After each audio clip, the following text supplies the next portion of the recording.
Elon Musk, I can't hide my wedding anymore. I never imagined uttering these words once more. I'd long since sealed that part of my existence away, convinced it was behind me for good. For years, I'd poured every ounce of energy into my professional pursuits, pursuing breakthroughs in space travel, sustainable energy, machine learning, and dreams of interplanetary life. Yet, here I am making a choice I truly never saw coming. I'm getting married again. Straightforward, no sarcasm or deflection. I'm tying the knot. If this news brings you joy, drop your reactions. I'll be taking them in. Plenty of you are familiar with my history of relationships, the endless tabloid fodder that lingers like a shadow. But this isn't about sensationalism or rehashing the past. It's about a profound insight I've uncovered in my own journey. One I nearly let slip by unnoticed. True fulfillment stems from bonds that give purpose to our accomplishments. Genuine affection grounds our grandest goals. And no one is built to weather life's tempests in isolation. Let me trace back to where this shift ignited. About 3 months back, my routine was as packed as ever. Back-to-back strategy sessions, midnight debates on brain-computer tech, roadmap plotting for Red Planet missions. On the surface, progress was relentless. But one late Friday evening, as I stepped into my empty house, the quiet hit like a wall. The place was lit up yet devoid of any real life. No shared stories, no comforting glow, just my echoing solitude. All those supposed wins, but no partner to truly recognize the individual fueling the drive. In that void, a stark truth pierced through. I wasn't only tasked with fixing global challenges. I had to address my own isolation. I craved authentic ties, not corporate alliances or lab collaborations, but raw everyday human intimacy. The kind that's messy and unrefined. That's when I broke from my self-made bubble and ventured into uncharted territory. I began volunteering quietly at a modest pantry in Austin. No publicity, no fanfare, no agenda. Just me organizing shelves, packing groceries, and connecting with folks who relied on it for basics. It was humbling, tangible, alive, and that's where Sarah entered the picture. At 30, she's a dedicated educator in local schools. From her first shift, there was an undeniable pull, not rooted in looks, though she carries a natural warmth, but in a single remark she made during our initial downtime chat. As volunteers shared their motivations, community service, altruism, routine, Sarah responded with quiet conviction. I do this to actively build the character I aspire to have. That struck deeper than any corporate slogan I'd encountered. It transcended performative goodwill. It was about intentional self-shaping through consistent deeds. Curious, I followed up later and she elaborated. She aimed to cultivate a habit of spotting needs and responding without fanfare, of reliability in the face of ease or hardship. You don't philosophize your way to that kind of person, she noted. You live it out. Far from rosy optimism, this was hard-won clarity. I'd chased similar wisdom for decades, only to grasp that integrity forms not in flashy heroics, but in the quiet rhythm of routine decisions. Over subsequent weeks, I observed her in action, recalling faces and tales with ease, hauling loads effortlessly, engaging others with undivided focus. Once she handled a battered tin of goods, its wrapper worn thin and quipped with a grin. Folks are much the same. You can't judge worth by the packaging. Dig beneath the surface. Offhand, yet it landed profoundly. Right then, I sensed a transformation stirring within. It wasn't mere curiosity. I was tumbling into love. Not for superficial reasons or ease, but for her mindset, her essence. I've navigated marriages before, founded on solid bases like mutual aims, chemistry, and alignment. But this felt layers deeper. Profound respect for how she navigated existence. The 23-year difference did give me hesitation. 53 to her 30 isn't insignificant, but immersing in her world revealed that insight isn't chained to chronology. It's forged by mindful engagement with time. Sarah had invested hers thoughtfully, internalizing principles of empathy and growth that I'd circled for ages. One crisp morning post-delivery, I suggested a casual coffee, not as the high-profile innovator, but as someone eager to learn more about her. She agreed, and we lingered for hours, steering clear of tech or finance, delving instead into pedagogy, influential reads, and crafting a purposeful path. For the first time in ages, I unburdened myself about the hollowest shadowing triumphs, the dread that accolade sans companionship might ring empty. She observed, "Here, you're unfiltered, truly engaged, truly you, spot on. Stripped of scrutiny and stress." I was simply a volunteer beside her. From there, meals and dialogues multiplied. Our exchanges roamed from schooling and innovation to environmental shifts, invariably returning to a core query. What constitutes a worthwhile existence? Sarah didn't spar for dominance. She prompted fresh perspectives. As I rhapsodized about Martian outposts, she'd muse, "How do we ensure we cherish our home planet amid stellar pursuits?" Not opposition, but a nudge toward holistic vision, blending drive with heart. Roughly 2 months passed. Conviction solidified. I wanted her as my lifelong partner. The epiphany unfolded on a routine Saturday, watching her guide a team with effortless uplift, ensuring no one felt sidelined. She inspired excellence organically. In that instant, it crystallized. I didn't merely adore her. I cherished the elevated self I became in her orbit. 3 weeks ago, amid our shared labor, I proposed. No grandeur, no theatrics, just us surrounded by the work that united us. I confessed my devotion to her intellect, her spirit, her worldview. I shared how she unveiled my finest qualities. Then, offering a modest band, I asked, "Will you marry me?" Tears welled as she whispered, "Yes, we're eyeing a intimate gathering come spring." No excess, pure pledge. Whispers about our age disparity or guesses will swirl as they must. But I urge understanding, particularly from those seasoned by time. Romance defies tidy integration into prior scripts. Often it arrives via someone illuminating superior paths.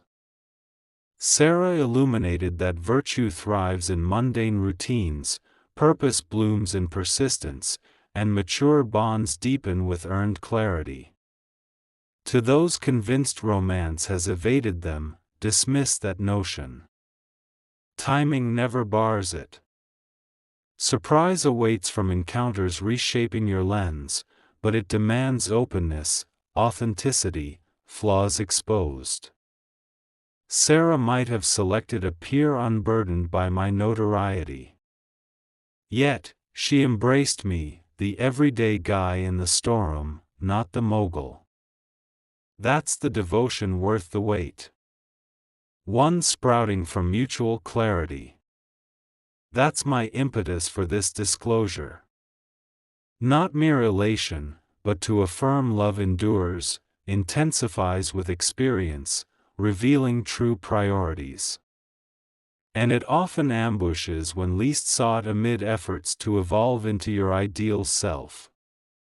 Much of my path convinced me vocation was paramount. Erect enduring legacies. Tackle enigmas. Etch your mark on tomorrow. That mindset propelled me through skepticism, fueling audacity where caution reigned. Yet a persistent oversight nagged.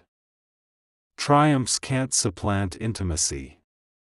Spacecraft don't banish chill. Ledgers don't soothe exhaustion.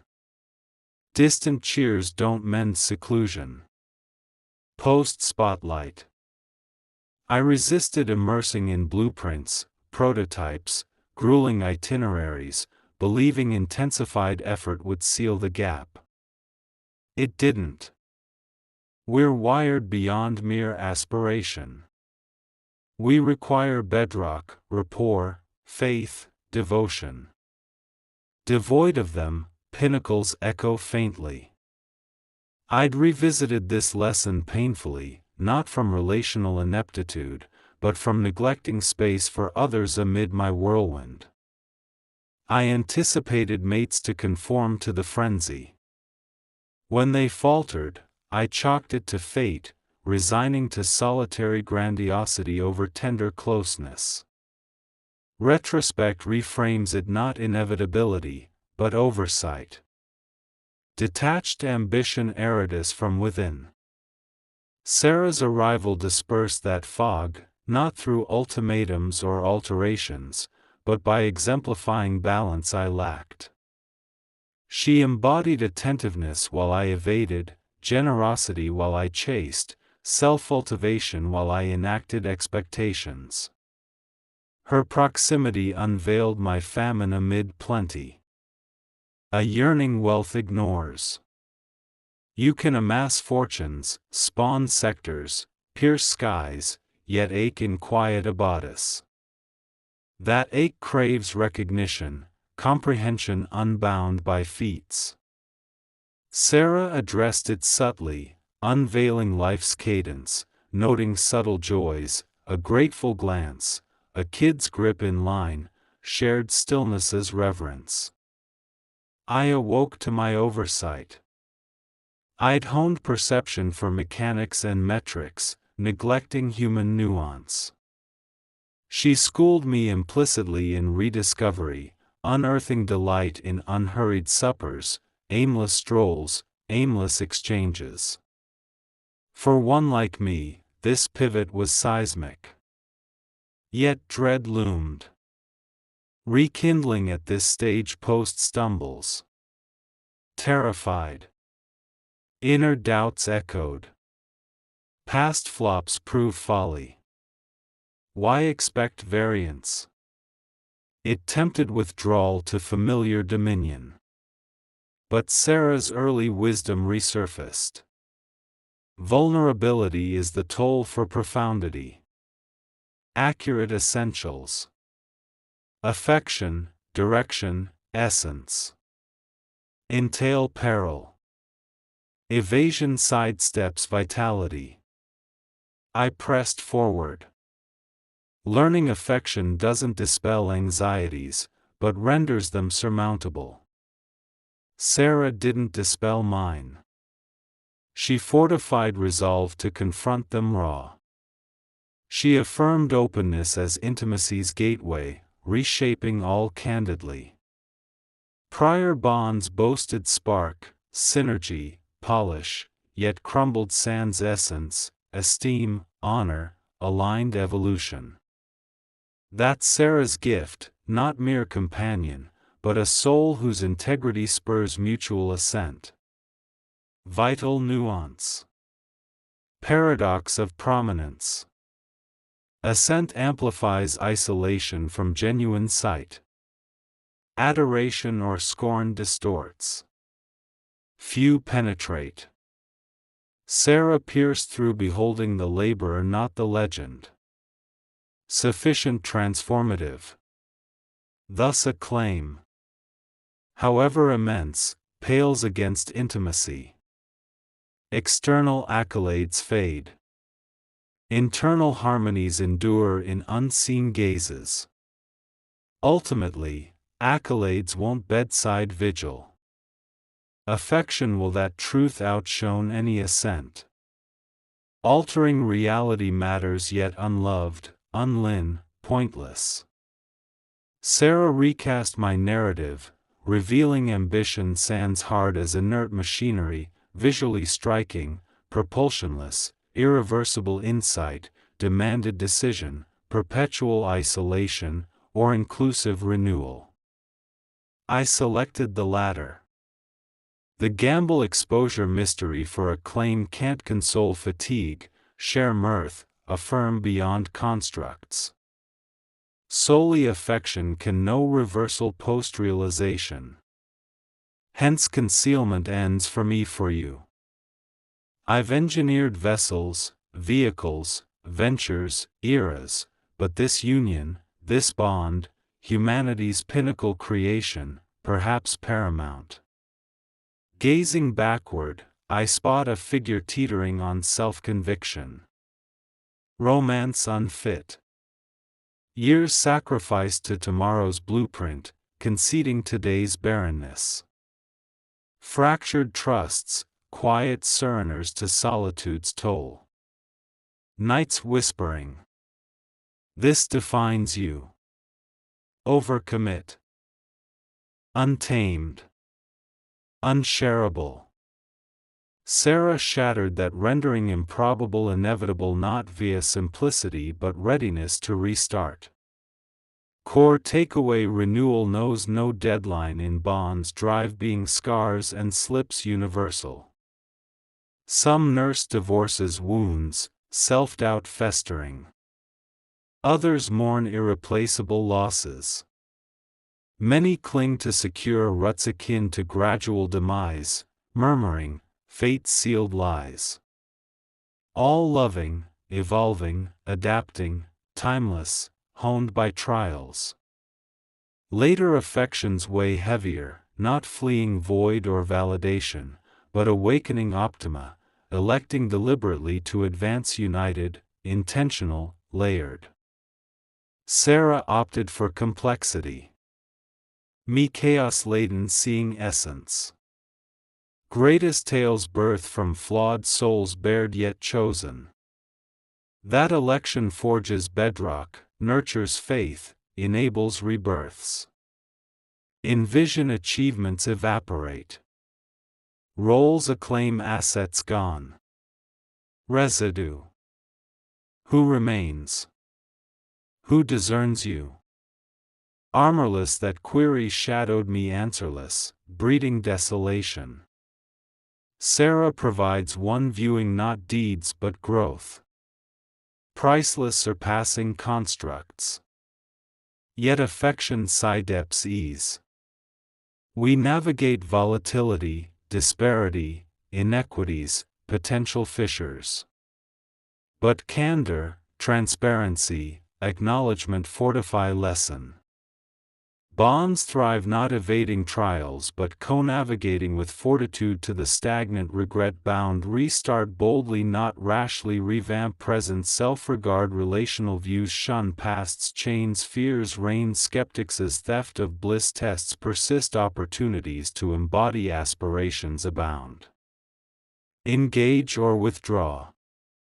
Sarah illuminated practices breadth beyond trades or empires, integrity, bonds, persistent valor. Thus I broadcast proof for the near abandoned era-plagued work, shielded that rebirth beckons. If viable for me, for you. Life's prime endeavors aren't metallic or digital, but relational, trust-woven, mindful, heartfelt, true imprints, loving modes, connective weaves, vulnerabilities, license, my aspiring mark. Challenge, act now. Reject lateness, hollow facades, hazard, articulate, unlock. For therein as mine, grandest revelations unfold not in workshops or skies, but quiet audacity of electing affection.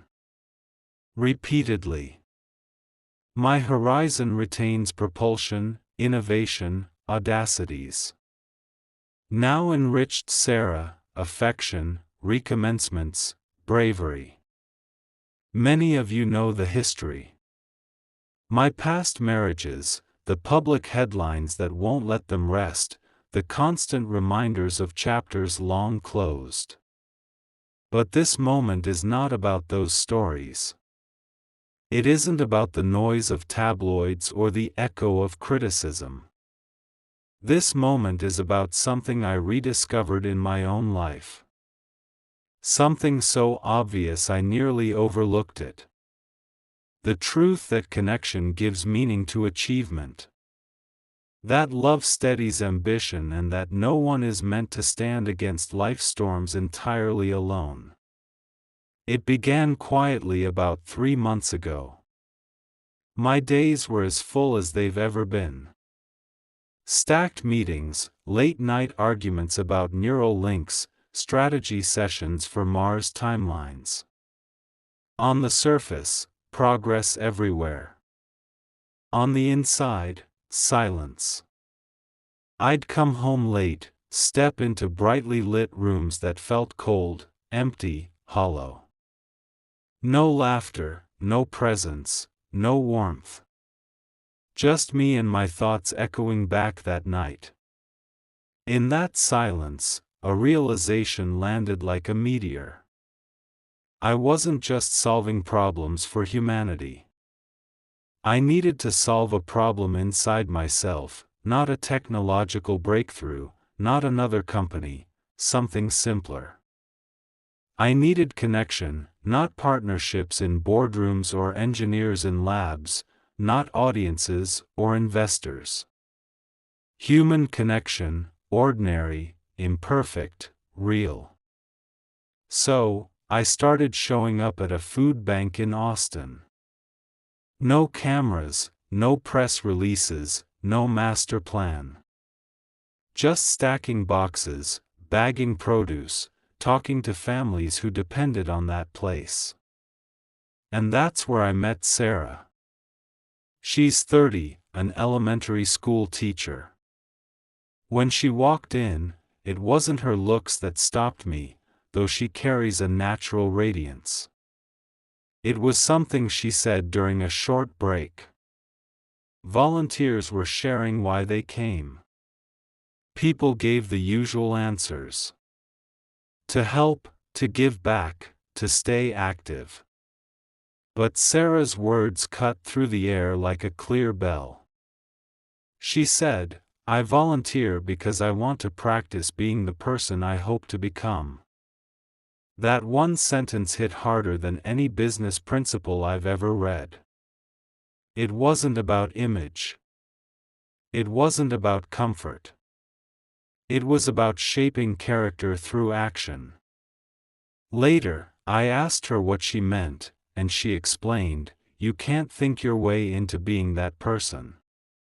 You have to practice it. Show up when it isn't convenient. Notice when others need help and act." I realized I was listening to someone who understood something it had taken me decades to stumble toward.